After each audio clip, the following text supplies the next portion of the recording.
ధమ్మికుడి కథ, మరి అతని కుటుంబం మొత్తం ఎలా విముక్తి మార్గంలో నడిచిందో దాని గురించి ఓ చిన్న మాటలో చెప్పుకుందాం. ఇది గౌతమ బుద్ధుని కాలంలో జరిగిన కథ. ధమ్మికుడు అని ఒక గృహస్థుడుండేవాడు. సంసార జీవితంలో అసలు సుఖం లేదని ఆయనకు అర్థమైంది. వెంటనే భిక్షువుగా అంటే ఓ రకంగా సన్యాసిగా మారిపోయాడు. ఆ తర్వాత జరిగింది ఇంకా ఆశ్చర్యం. ఆయన వెళ్లిన దారే తన కుటుంబ సభ్యులందరికీ స్ఫూర్తినిచ్చిందట.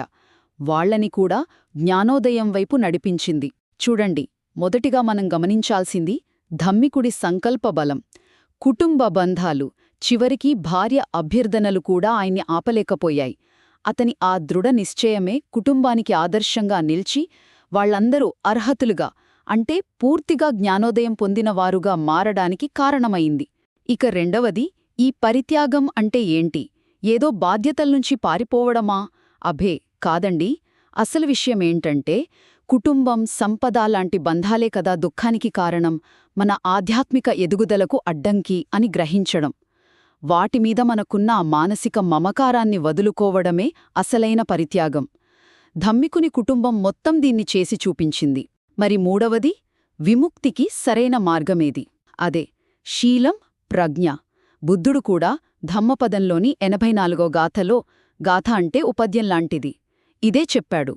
నిజమైన జ్ఞాని తప్పుడు దారిలో సంపద, పిల్లలు లేదా రాజ్యాన్ని కోరుకోడు, తనకోసంగాని ఇంకొకరికోసంగాని. అసలైన ఎదుగుదల అనేది శీలం అంటే ఎవరికీ హాని చేయకుండా మంచిగా జీవించడం.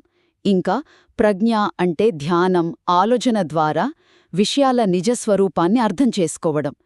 వీటిని పెంచుకోవడం వల్లే వస్తుంది. కాబట్టి నిజమైన తృప్తి వస్తువుల్లోనో సంపాదనలోనో లేదు, అది త్యాగం, నైతికత ఇంకా జ్ఞాన మార్గంలోనే ఉందని ఈ కథ మనకు చాలా స్పష్టంగా గుర్తుచేస్తోంది.